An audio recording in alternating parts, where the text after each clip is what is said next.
Idol, linuluto na natin yung labong.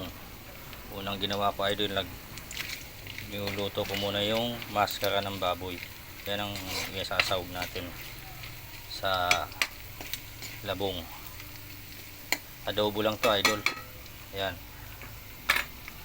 Maskara ng baboy, sibuyas, bawang, luya, sili. At ito yung labong.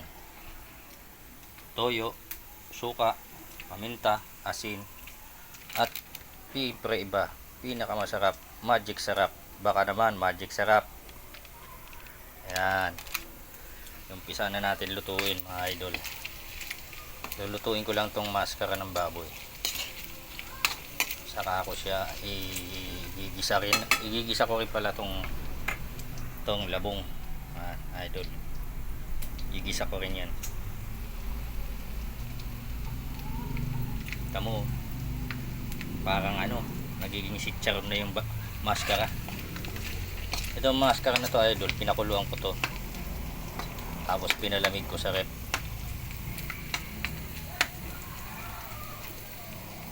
%100% yan idol, napakasarap, napakatamis. God bless, mabuhay kayo lahat.